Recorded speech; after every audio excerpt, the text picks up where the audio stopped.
Hello dear JE and NEET aspirants, this is Anant Arya from Anand Gyan Extra Educare, directed by ex-faculty of Allen, Akash, Bansal Classes and Career Point.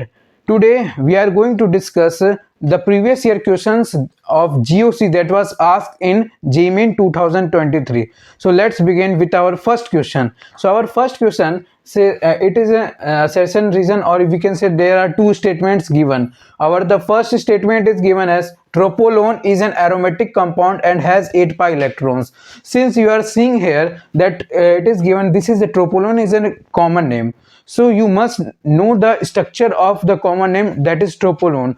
तो tropolone का structure कुछ इस तरीके से होता है.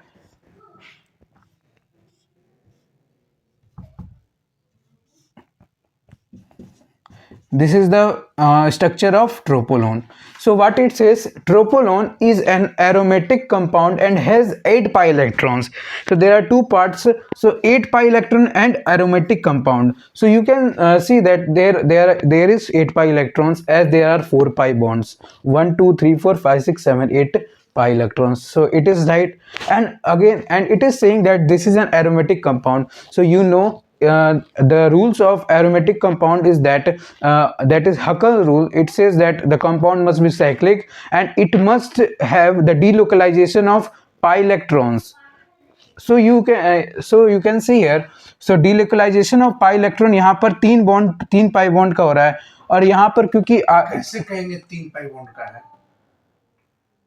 यहाँ पर पाई बॉन्ड का यहाँ तो 4 पाई बॉन्ड दिख रहा है, यहाँ पर 3 पाई बॉन्ड का, लेकिन ये यहाँ पर पार्टिसिपेट नहीं कर रहा है इस साइकिल के अंदर.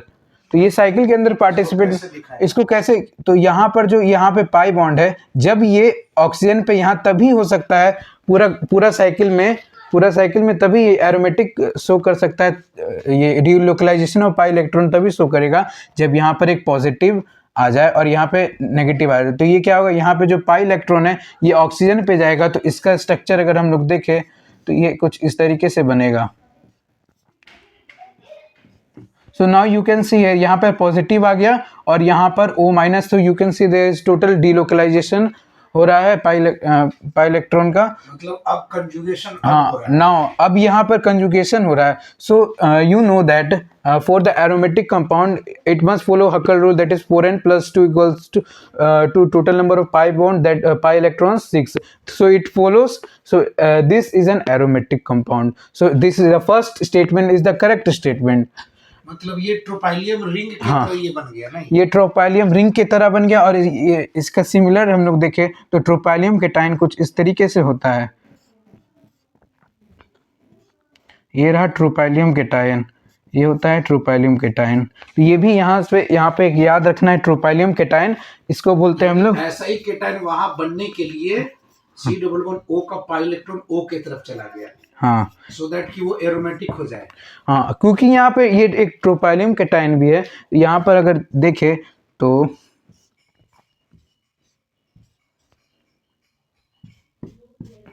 यहाँ पर ये क्या शो कर रहा है, एक यहाँ पर ये परमानेंट डाइपोल मूवमेंट भी शो कर रहा है. तीनों पाई बॉन्ड इज डीलोकलाइज्ड. और यहाँ O माइनस भी है. डीलोकलाइज करेंगे तो पाई बॉन्ड नहीं ना दिखाएंगे, रिंग खाली दिखाएंगे. हाँ, यहाँ पे बस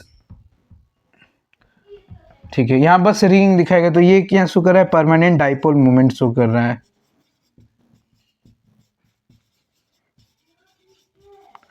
So next statement, the statement first is correct and the second statement says pi electrons of ketone group, ये दिया हुआ है, in tropolone is involved in aromaticity. So in the first part you can see there's only this 3 pi bonds are participating in aromaticity, involved in conjugation. So this is the incorrect. तो मतलब ये जो है, it is saying the pi electron it is not involved in aromaticity. So the correct answer is option number C. You can see here that is first statement is correct and second statement is incorrect. The next question based on the GOC is among the following compound the one which shows the highest dipole moment. So if we see the option number A, so option number, these are the two cyclic compound and there is 2 bond. If we ये अगर pi bond अगर इधर move करवाए तो यहाँ पर कौन सा चार्ज आ जाएगा, यहाँ पर प्लस चार्ज आ जाएगा और यहाँ पर माइनस चार्ज आ जाएगा। माइनस चार्ज का मतलब है यहाँ पर एक लोन पेयर आ जाएगा। लोन पेयर आया तो यहाँ पर हम लोग देख सकते हैं 1 2 3 4 5 6 इलेक्ट्रॉन, एंड 6 इलेक्ट्रॉन का मतलब होता है ये जो है एरोमेटिक। 6 इलेक्ट्रॉन से ये डीलोकलाइज हाँ, रिंग बनाएगा। ये 6 इलेक्ट्रॉन से डीलोकलाइज रिंग बनाएगा, मीन्स कि ये क्या हो जाएगा, ये एरोमेटिक हो जाएगा, ये साइड एरोमेटिक हो जाएगा। और ये साइड जो है 1 2 3 4 इलेक्ट्रॉन, यहाँ 4 इलेक्ट्रॉन है, मीन्स ये एंटी एरोमेटिक बनाएगा। ठीक है, अब दूसरा ऑप्शन बी कंपाउंड ये एंटी एरोमेटिक बनाएगा। अब दूसरा ऑप्शन बी में देखें तो यहाँ अगर गौर करें तो यहाँ पर एक sp3 हाइब्रिडाइज कार्बन है, मतलब ये नॉन प्लेनर है। तो नॉन प्लेनर, ये दोनों नॉन प्लेनर है, दोनों एंटी, ये दोनों नॉन एरोमेटिक है, ये भी नॉन एरोमेटिक, ये भी नॉन एरोमेटिक। अब सी थर्ड में देखें तो थर्ड में अगर देखें तो ये अगर इसके जगह अगर ये कंपाउंड रहता, इसके जगह अगर ये कंपाउंड रहता तो इसका भी डाइपोल मोमेंट होता, क्योंकि अगर यहाँ देखिए ये पाई इलेक्ट्रॉन है, तो इसको यहाँ डाइपोल मोमेंट तो ऐसे भी नहीं है, पाई बॉन्ड नहीं रहेगा तो भी तो डाइपोल मोमेंट होगा ना। हाँ, तो यहाँ पर अगर इसको अगर ऊपर मोमेंट ये होगा किस कारण, सी डबल बॉन्ड ओ के कारण। हाँ, सी डबल बॉन्ड ओ के कारण यहाँ पर डाइपोल मोमेंट होगा। ठीक है, तो अगर इसको ऊपर ले जाए, लेकिन पाई बॉन्ड होगा तो ये परमानेंट डाइपोल हो जाएगा। हाँ, तो ये अगर ये पाई इलेक्ट्रॉन है उसको ऊपर ले जाए तो ये O माइनस और ये पूरा प्लस बन जाएगा। तो अगर सिमिलर हम अभी कंपाउंड क्वेश्चन नंबर 1 में भी बताया है, ट्रोपोलोन कंपाउंड लाइक दिस, आप लोग यहाँ देख भी सकते हैं। तो अगर यहाँ पर प्लस ऐसे था और यहाँ पर O माइनस इस तरीका से कुछ था, तो ये भी क्या है, ये भी डाइपोल मोमेंट शो करता है और ये भी डाइपोल मोमेंट शो करता है। ठीक है, तो अगर इसके जगह पे ये रहता तो ये भी डाइपोल मोमेंट शो करता है, लेकिन ये डाइपोल मोमेंट शो नहीं करता है। अगर डी तो सी डबल बॉन्ड ओ के कारण तो पोलैरिटी होगा ही ना। हाँ, बट स्मॉल करेगा, लेकिन करेगा तो, हाँ करेगा, लेकिन यहाँ पर स्मॉल करेगा, उतना ज़्यादा नहीं करेगा।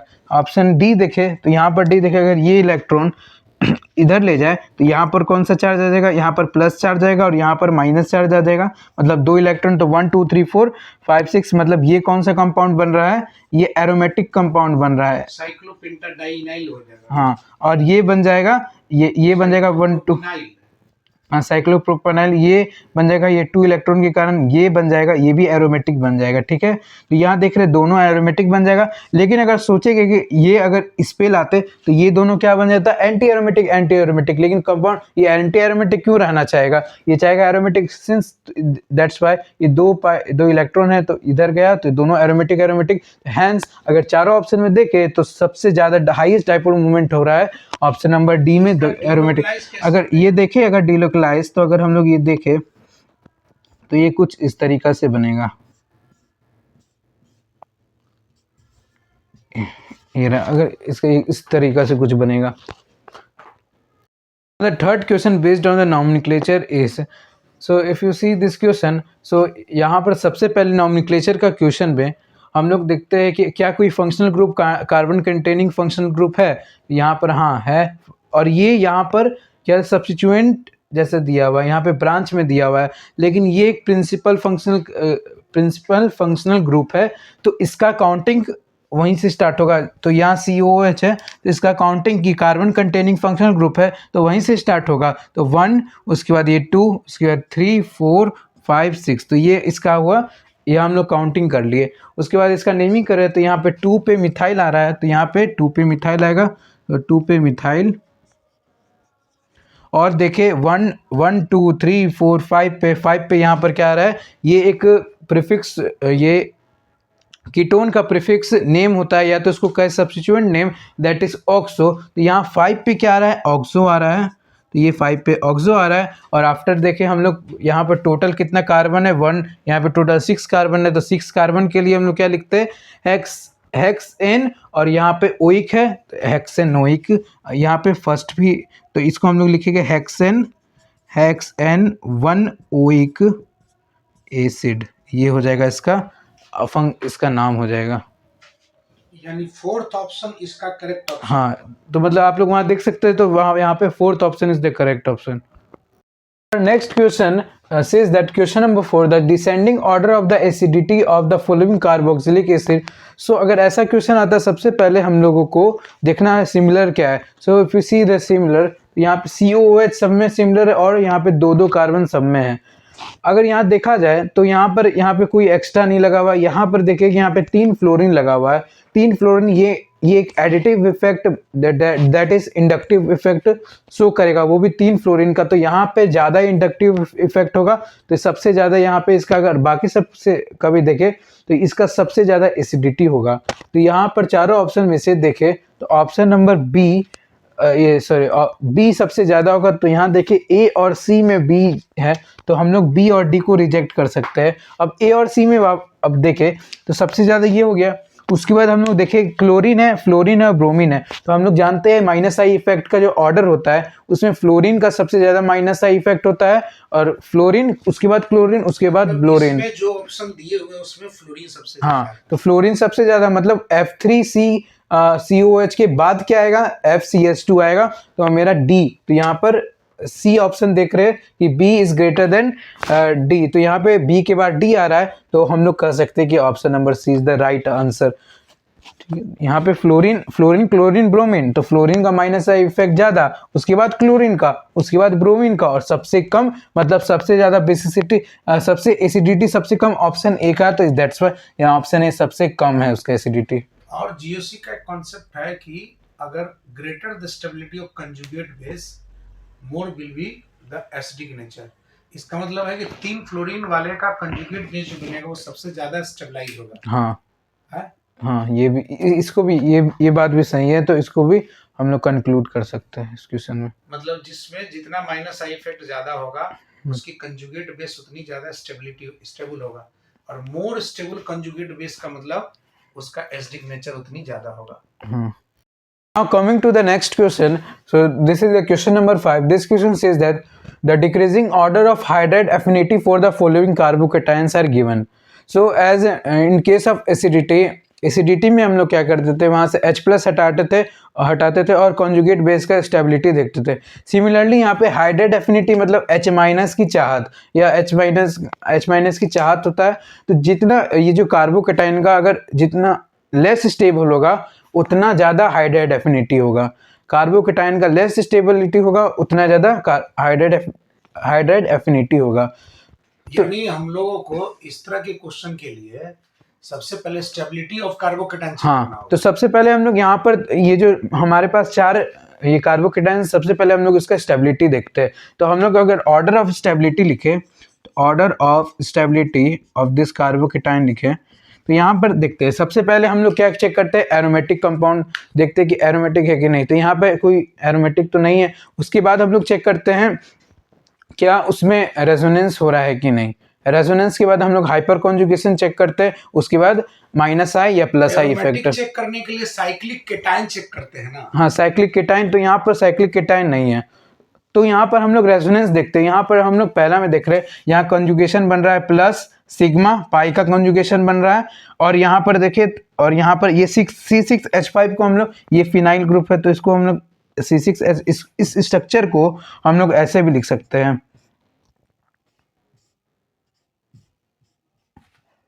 सिमिलरली इसको भी वैसे ही लिखेंगे और इसको भी वैसे ही लिखेंगे, और यहाँ पर ऐसे रहेगा.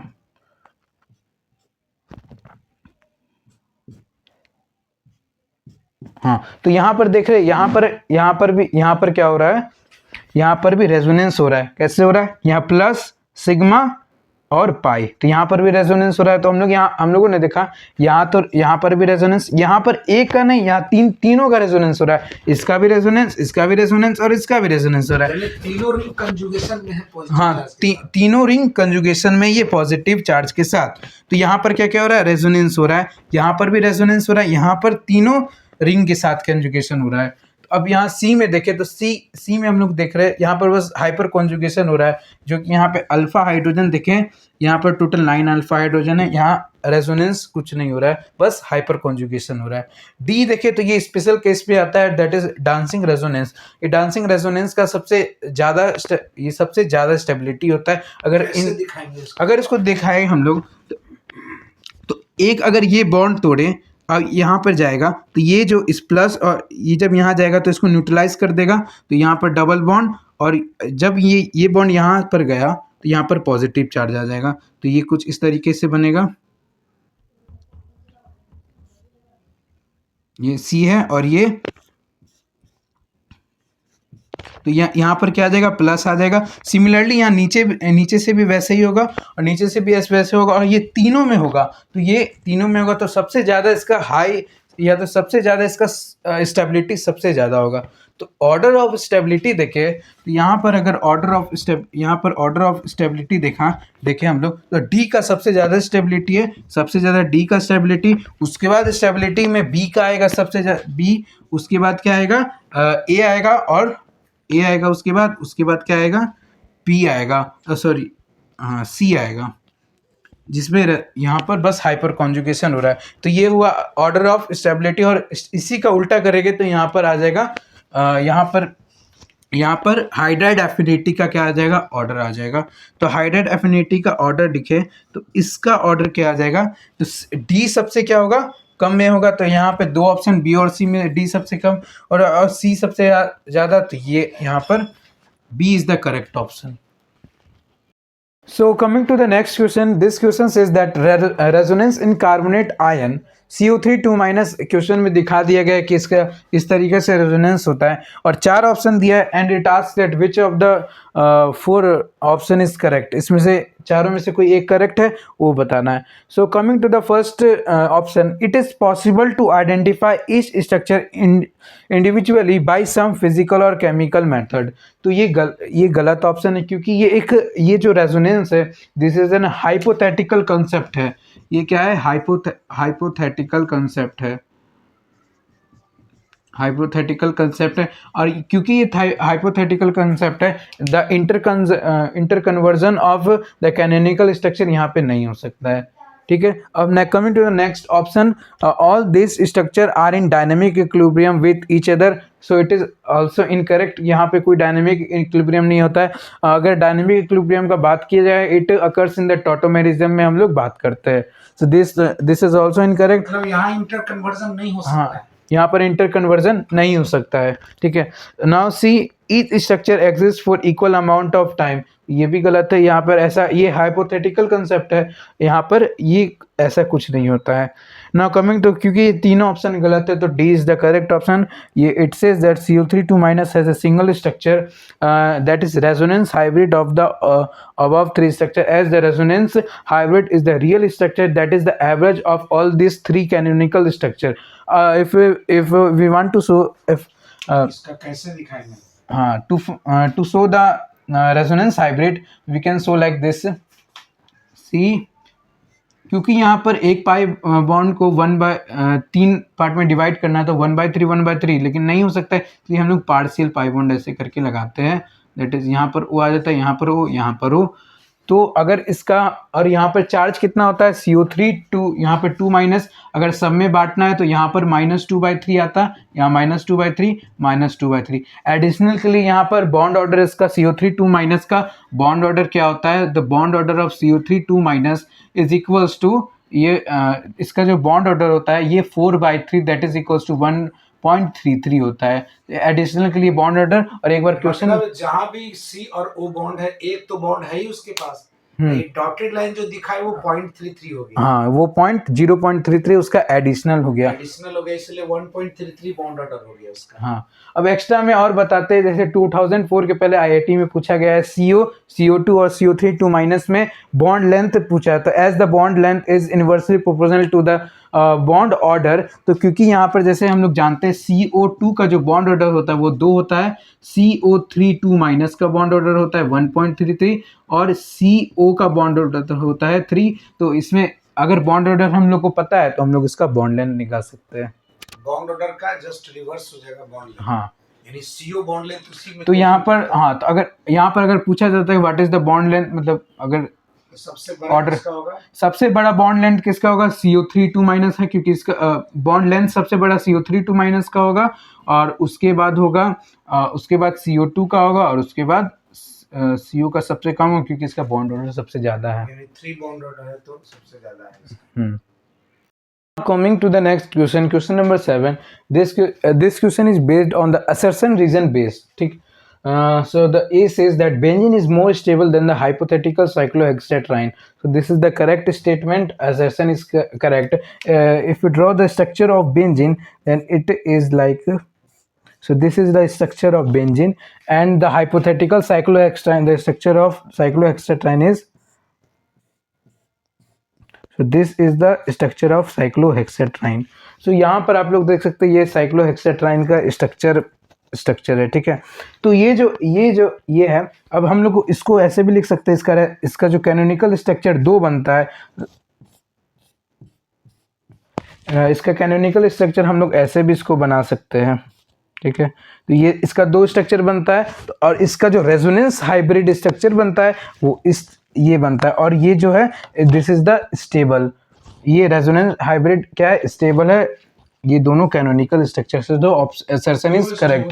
This is due to the delocalization of electron in the pi electron cloud of the aromatic ring. So coming to the next, this is the reason. It says that the delocalized pi electron cloud is attracted more strongly by nuclei of carbon atom. It is the correct. ये reason correct है कि जो delocalized pi electron cloud है वो ज़्यादा attract होगा strongly by the nucleus of carbon atoms. So A is correct and R is the correct explanation of the assertion A. Coming to the next question, this question says that which of the following conformation is the most stable conformation? So there are 4 options given, A, B, C, D. So at first you must know the order of stability in the conformation. So order of stability is order of stability. So the most stable conformation is the anti-staggered, and the next is Gauch. Next is partial eclipsed, and the least stable is fully eclipsed. तो here in this इस type का question तो 2022 हाँ, ये 2022 में ये पूछा गया था, ऐसे दे दिया था, and it asks that which has the maximum dihedral angle in the anti staggered. तो यहाँ पर मैक्सिमम डाइहेड्रल एंगल वाला दे दिया था, तो ये इसका आंसर भी ये था, 180 डिग्री था। 180 डिग्री ME और CS, ME का मतलब यहाँ पे CS3 के बीच में सबसे मैक्सिमम एंगल था। तो यहाँ ऑर्डर ऑफ स्टेबिलिटी मतलब स्टेबिलिटी मोस्ट स्टेबल, तो यहाँ चारों में देखे तो फर्स्ट इज, यहाँ पर देख रहे ये जो है this is the anti staggered, ये एंटी स्टैगर्ड फॉर्म है, और जो बी और यहाँ पर इसी के जैसा ये है partial eclipsed, and this is the, इसको बोलते हैं फुलिश, तो इसको हम लिख भी देते हैं, ये होता है एंटी होता है, और ये होता है गॉच, GAUCHE, गॉच हो गया, और ये हो गया फुली एक्लिप्स्ड, और ये हो गया पार्शियली एक्लिप्स्ड। तो हम लोग को क्वेश्चन पूछा है which of the following is the most stable, the answer is A, as the anti is the most stable. And if you want to write the order, तो ऑर्डर अगर लिखना है तो ए का सबसे ज्यादा स्टेबिलिटी, उसके बाद गॉच का, सी का, उसके बाद क्या होता है बी का, उसके बाद डी का। मतलब इसमें मिथाइल मैक्सिमम डाइहेड्रल एंगल पर है, तो इसमें स्टेरिक स्ट्रेन कम लगेगा। हाँ, स्टेरिक स्ट्रेन यहाँ पर कम लगता है, और यहाँ वंडरवाल फोर्स भी होता है। स्टेरिक स्ट्रेन भी कम लगेगा और टॉर्सनल स्ट्रेन भी कम होगा। हाँ, इलेक्ट्रॉन के कारण जो रिपल्सन है वो भी मिनिमम होगा, क्योंकि मैक्सिमम डाइहेड्रल एंगल पर है, और ग्रुप का जो रिपल्सन है वो भी मिनिमम होगा, इसी कारण से ना। हाँ। In the next question, this is also assertion reason question, या तो ये statement 1 और this is statement 2. Statement 1 says that this compound is optically active. Optically active, तो यहाँ पर देखे तो ये हाइड्रोजन और हाइड्रोजन, तो ये दोनों सेम साइड है, मतलब ये ऑप्टिकली एक्टिव के लिए क्या चाहिए हमको, कायरल सेंटर चाहिए। तो यहाँ पर हाइड्रोजन एक साइड में, मतलब ये सिस हुआ, और न्यू फॉर्म में हम लोग इसको क्या बोलते हैं, जेड बोलते हैं। तो ये जेड हुआ, और यहाँ पर ये ट्रांस है, तो इसको हम लोग ई कहेंगे। अगर यहाँ पर देखा जाए, यहाँ पर लोएस्ट पे ब्रोकन वेज पे अगर हाइड्रोजन है, इसका प्रायोरिटी 1 होगा, इसका प्रायोरिटी 2 और इसका 3। तो यहाँ पर 1 से 3 जाना है, ना कि 1, हाँ यहाँ पे 1 से 3 जाना है। तो ये देखना है कि यहाँ पर ब्रोकन वेज पे हाइड्रोजन रहना जरूरी है। तो 1 से 3 पे जाएंगे तो ये क्या है, ये एंटी क्लॉकवाइज है, तो ड्यू टू एंटी क्लॉकवाइज इसका कॉन्फ़िगरेशन एस हो गया। अब इस कंपाउंड को देखते हैं।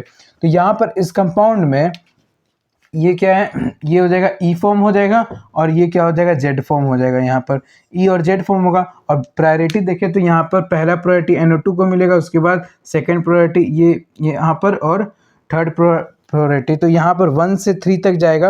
और फोर्थ को पहले देते हैं ई प्रायोरिटी के कंपैरिजन में। हाँ, जेड को पहले हम लोग देते हैं ई प्रायोरिटी के कंपैरिजन में। तो यहाँ पे 1 से 3 जाएगा तो ये भी क्या हो रहा है, ये भी क्या हो रहा है, एंड ये भी एंटी क्लॉकवाइज हो रहा है। तो एंटी क्लॉकवाइज ये भी हो रहा है, दैट्स तो हम लोग कह सकते हैं कि we can conclude that the both structure are identical. तो ये ऑप्टिकली एक्टिव है, और ये स्टेटमेंट 2 में कह रहा है is mirror image of compound A का ये मिरर इमेज है। तो ये अगर दोनों आइडेंटिकल है तो मिरर इमेज कैसे हो सकता है? So the statement mirror image के लिए एस की जगह आर होना चाहिए था। आर की जगह एस ऐसे रहता तब हम लोग बोल सकते थे it is a mirror image of compound A. यानी दोनों कंपाउंड इनएंशियोमर्स नहीं है। हाँ, दोनों इमेज ऑफ कंपाउंड ए होने का मतलब इनएंशियोमर्स होना, लेकिन ये नहीं है, दोनों आइडेंटिकल है। क्या हाँ, यही बात है ना? हाँ, यही बात है। तो हम लोग बोल सकते हैं कि statement 1 is correct and statement 2 is wrong. ये ज्योमेट्रिकल आइसोमेरिज्म और ऑप्टिकल आइसोमेरिज्म दोनों पर आधारित क्वेश्चन हो गया, नहीं? हाँ, स्टीरियोमेरिज्म का क्वेश्चन हो गया। In the next question number 10, it says that which will undergo deprotonation most readily in the basic medium. So यहाँ तीनों कंपाउंड में हम लोग देख सकते हैं, यहाँ पर जो एक्टिव मिथिलीन है यहाँ बीच में लगा हुआ, और यही सबसे इजीली H+ ये हाइड्रोजन लूज करेगा, H+ लूज करेगा। तो यहाँ पर तीनों में देखना है तो ये जो है ये क्या है, कीटोन ग्रुप है। यहाँ पे ये कीटोन है और ये दोनों ईस्टर है। कीटोन इजिली बी वाले में दोनों तरफ ईस्टर है। हाँ, सी वाला में एक तरफ कीटोन है, एक तरफ ईस्टर है ना? हाँ, इसमें एक तरफ, यहाँ पर एक तरफ कीटोन है और एक तरफ ईस्टर है ये, और इन दोनों इसमें है ना दोनों तरफ ईस्टर है और ये बस कीटोन है, दोनों तरफ यहाँ पर कीटोन है। तो यहाँ एक्टिव मिथिलीन, जब यहाँ पर सी इस तरीके से कुछ बनेगा, और यहाँ पर जब हाइड्रोजन हटाएंगे तो यहाँ पे माइनस चार्ज आएगा। तो यहाँ पर हाइड्रोजन, सब में से हाइड्रोजन हटाएंगे तो यहाँ पर माइनस चार्ज आएगा। और यहाँ देख रहे हैं कीटोन ग्रुप में ये कंजुगेट बेस बन गया। हाँ, ये अब कंजुगेट बेस बन गया। अब यहाँ पर कीटोन, ये कीटोन ग्रुप है, तो यहाँ कीटोन में कीटोन H+ इजली लूज करेगा देन द ईस्टर, क्योंकि ईस्टर में यहाँ पर देख सकते हैं OCH3 लगेगा, और ड्यू टू द रेजोनेंस के कारण वो, यानी कि इसका जो कंजुगेट बेस है वो कीटोन के साथ ज्यादा स्टेबलाइज कर रहा है। हाँ, यहाँ पर जो कीटोन है वो OCH3 के साथ भी रेजोनेंस कर रहा है। हाँ, तो नहीं, यही है ना? हाँ, यही बात है इसमें। तो यहाँ पर सबसे इजली डिप्रोटोनेशन किसका होगा? तो यहाँ पर सबसे easily deprotonation A number, that is दोनों साइड जिसमें कीटोन है तो उसका होगा। तो answer is A is the answer. Order बताना हो तो क्या करेंगे? ऑर्डर बताना है तो ए सबसे इजली, उसके बाद सी होगा, उसके बाद बी होगा। जी मेन टूर 3 में बस इतना ही। अगर आपको ऐसे ही अगर जी मेन टूर की सीरीज चाहिए, प्रीवियस ईयर क्वेश्चन के सॉल्यूशन विद डिटेल्ड एनालिसिस चाहिए, तो आप हमारे चैनल को सब्सक्राइब करें, लाइक करें और बेल आइकन दबाएं। Thank you.